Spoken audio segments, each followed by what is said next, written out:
All right, guys, I think I'm here again. I failed. I failed, guys. I failed, and I'm going to walk you guys through this right here and kind of let you know where I failed at. Number one, the first thing most inspectors are going to do, and I almost tripped just then, man. I probably would have broke my leg then, or broke something there. Guys, the first thing that the inspectors are going to do in any given situation is they're going to look at your erosion control. This is what they're going to look at. You see this right here? This can't be getting in the road, guys. This right here. So in most cases, especially in this area right here, and I think I was the one that actually started this right here years ago, and a lot of the municipalities started adopting some of the things that I set in place a long time ago. But the first thing they're gonna do, guys, is you got to deal with this erosion, man. You got to deal, and this right here came from this guy right here. This is what they did, and this water's coming down off this hill. It rained the day before my inspection. Comes down off of here, man, and it gets this stuff in the road. Now cars and people. I mean, this is not the final coat on this road, so this is okay. Typically you don't put the final coat on the road until that road has been until you get most of the houses in, maybe 80% of the houses, and then the municipality adopt that road. But they don't want you messing these roads up. Not only that, man, the inlet. This inlet right here, this inlet needs to be, this inlet protector right here needs to be taken out, and a new one needs to be put in. That's just not going to work, so I got to get another one of those. So the first thing you got to do when you're dealing with these inspections is you got to have your erosion control in place. You got to have it right, man. If it's not right, they're not gonna do any other inspections, and your framing inspections, all those other things. Those things are gonna wait until this get taken care of. This is the municipality's way of holding you accountable. Also, man, these guys, these guys dropped this off. I almost couldn't get my dumpster out, but we finally got it out. But these guys dropped this thing off, man. And I don't want them.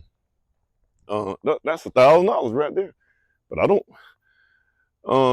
Maybe there was a misunderstanding between me and the supplier, but they just sent it out without letting me know.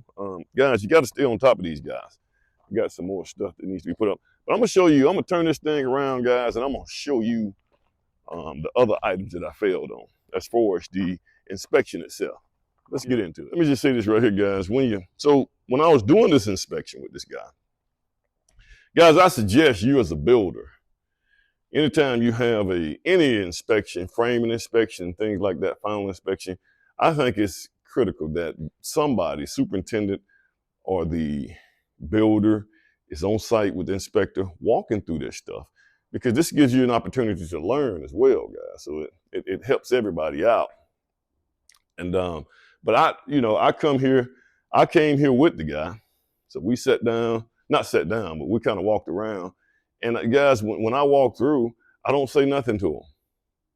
Now he was asking me questions and he was talking to me and stuff, man. But I don't like to talk to him because I want him to walk through and find everything that's a potential problem. Because I promise you guys, if there's a problem, it's gonna rear its head at some point in time. And the one time you don't want it to rear its head, when you're living in here, if you got customers that move in. See, if there's a problem, we need to go ahead and address it right now. We need to look through it, and I'm constantly monitoring this thing and looking through and seeing if I can see any other problems. But I want him to be focused, man. I want him to walk through, and I'm not sitting here saying, I hope you don't catch this so I can go ahead and hurry up and start doing my windows and not doing my windows, but finish the house up. No, man. Let him go ahead and find it. If there's a problem, let him go ahead and find it, man. Now, your job is to make sure the problems are not so big that they can't be corrected. That's your job as the builder. You don't want to have it to where, because he's gonna look up here at my beams, my joists. Let me see if I can get up in there. He's gonna need, your inspector's gonna need a joist plan. They got to see that joist plan. And they're gonna send you that. If you got I-joist or engineered, the supplier who supplies you this is gonna give you a plan. I'm gonna give him that plan, guys. You can give iPads are really good, man. You can put it on your iPad and let him walk around with the iPad. And he can see the plan. He can zoom in on it to see things that he needs to see.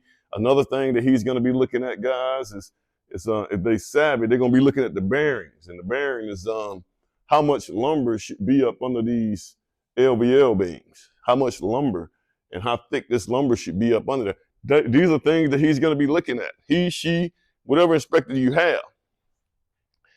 Let them do their job, man. And like I said, if you make sure when your framers are doing this stuff, you got to make sure they follow these plans. Guys, you got to understand, as a builder, you got to understand this stuff, guys. You don't just leave these guys to their own devices. All right. So now I know these little things that he got. Man, I had this done in an hour. I come over here, you know, I got my little tool, but I come over here and I had this stuff done in an hour. The only hard part is we got to go I got to go to Sunbelt and get one of those inlet protectors. That's way out in Gardendale somewhere to pick one up. I tell you what, man, this guy's picked the darkest brick that they could find, man. I mean, we got to paint this stuff white. Jeez. Yeah. All right, guys. Like, share, subscribe. You guys have a good one. All right. Let's get this party started. Guys, if you see right here, if you got a splice, you need to have an anchor bolt within 12 inches on each side of that splice right here. Anchor bolts are supposed to be, these right here are okay, but no less than 6 feet away and within 1 feet of the corner, so that's okay. So we need one somewhere right here. So I'm gonna go through and mark all my places where my anchor bolts go, and I'm gonna mark it with I got my spray paint. So you gotta have that, guys. You gotta have that in place. This right here can suffice for that. This is a hold down, but this will hold that. That thing goes in there about 10 inches. I'm gonna put a couple more over here. So I probably got all in all, I probably got about, maybe about 15 anchor bolts to put in. This right here, guys, now y'all see where all these screws in, it's binding this right here beam together. Somehow, guys, I don't know how I missed this right here. I forgot to do it here. I forgot to do any of them right here, guys. Don't have any of them here. You guys can see there are none here. So I got to get up here and put this in here. I usually put them a foot apart, 3 of them. It's about 20 feet right there. So that's got to be done. What else did he get me on? Right here, guys. These are little things I should have caught.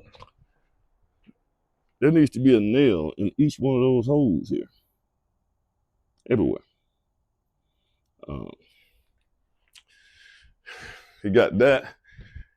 And this right here I knew. I just didn't catch it. I forgot.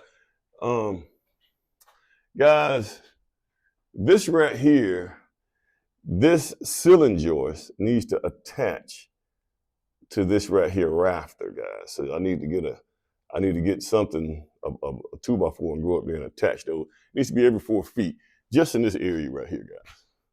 Over here the same way. So that needs to be done. And then the last thing he got me on was, you can't see it from here, so what I'm gonna have to do is I'm gonna have to come here and I'm gonna have to cut this right here out to get up in there to do it.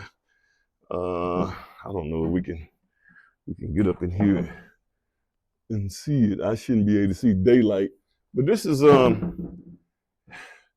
there needs to be a see, I got a little blocking up there, but there's one little small seal that needs to be sealed up. So I need to have some fire blocking up in there. It needs to, from one floor to the next floor, you need to have a draft stop. Because you don't want the fire, if you get a fire in this wall, you don't want the fire. The fire needs to burn another hour or so through some OSB in order to get to the next level. So that's what he got me on, guys. You see how we got all these right here? Guys, I put them on both sides. You know, I probably could have saved them. No, actually the ones out there is a little bit, this is a 3-ply beam. The one outside is a 4-ply beam, so that's even bigger. And let me just say this right here, guys. Let me see. I guess you can't turn around. Let me turn this bad boy around.